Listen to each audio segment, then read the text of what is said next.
Ketika lo sering merasa dimanfaatin secara waktu, tenaga, bahkan uang sama temen lo sendiri, dan bahkan masih aja lo direndahkan dan diperlakukan tidak baik. Mungkin lo sering dapat perlakuan kasar dan seringkali seorang teman berani menghakimi atas segala keputusan lo, bahkan hal-hal yang sifatnya prinsip hidup lo. Gampangnya, ini disebut perlakuan kurang ajar, men. Lo merasa diintimidasi. Ada perbedaan perilaku antara lo dan yang lainnya.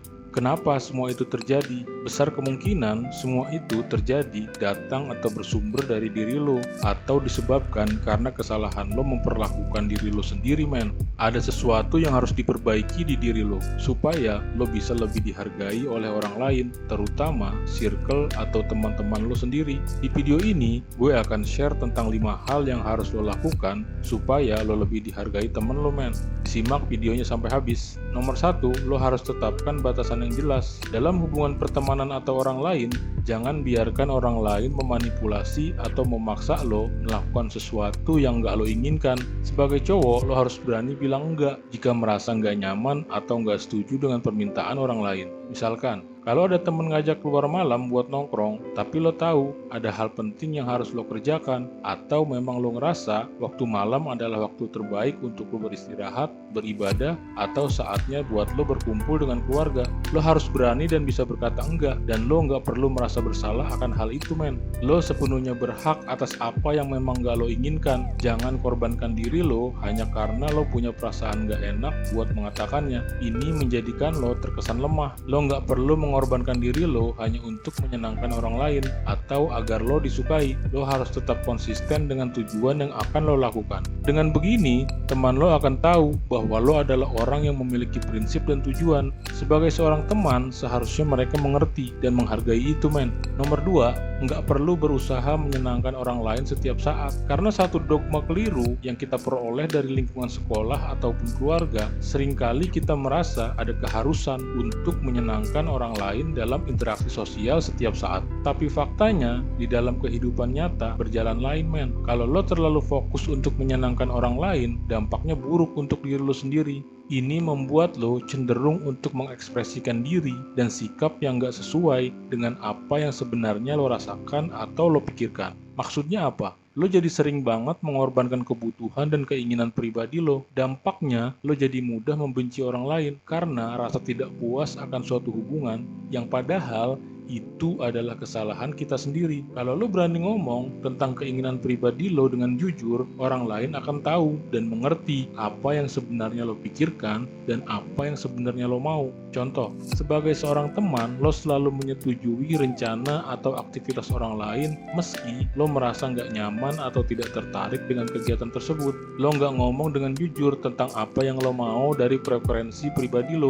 Dengan begini, lo dianggap selalu jadi follower, juga dianggap nggak memiliki kualitas untuk menentukan keputusan. Kalau lo nggak suka, bilang nggak suka dan katakan alasan logis serta pendapat yang lo miliki, men. Nomor 3, jangan terlalu sering minta maaf. Lo nggak perlu selalu minta maaf dalam setiap situasi, men. Ini dilakukan untuk menjaga keseimbangan dalam interaksi sosial. Jangan sampai karena lo sering banget bilang maaf, lo yang selalu jadi orang yang dikorbankan pada setiap persoalan karena dianggap lo yang bersalah.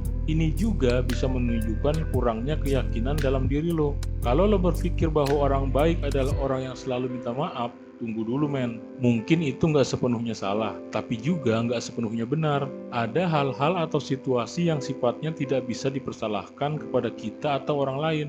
Karena pengaruh budaya dan kebiasaan di bangsa kita, ada kecenderungan untuk meminta maaf meskipun bukan dalam konteks suatu kesalahan dalam hal itu. Contohnya, bertanya, mengemukakan pendapat, atau mengemukakan keinginan dan lain-lain.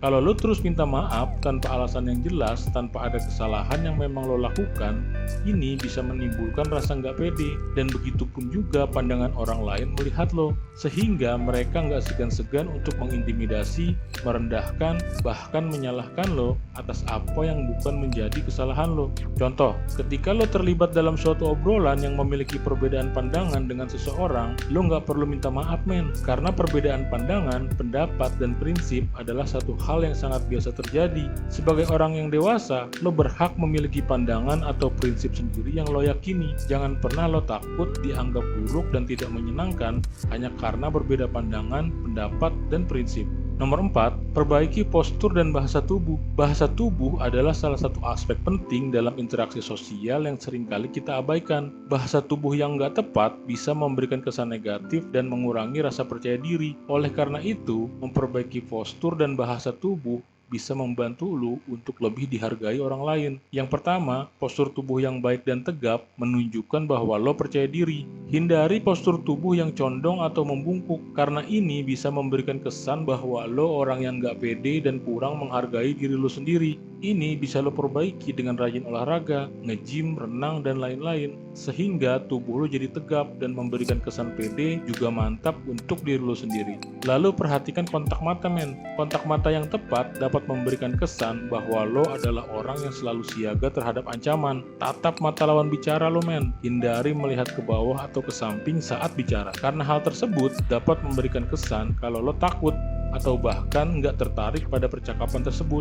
Lo bisa perbaiki ini dengan rajin berolahraga yang ada hubungannya dengan kompetisi, seperti sepak bola, badminton, basket, dan lain-lain. Atau akan sangat efektif efeknya kalau lo belajar bela diri, men. Jadi kesimpulannya, ini 4 hal yang harus lo lakukan supaya lo lebih dihargai teman dan orang lain. 1. Tetapkan batasan dalam hubungan pertemanan dan orang lain. 2. Nggak perlu berpikir dan berusaha untuk menyenangkan orang lain setiap saat. 3. Jangan terlalu sering minta maaf. 4. Perbaiki postur dan bahasa tubuh. Ingat, men, kalau lo ingin dihargai oleh orang lain, hargai terlebih dulu diri lo sendiri. Lo harus lebih menghargai diri lo sendiri ketimbang menghargai orang lain. See you on the top. Semangat, men.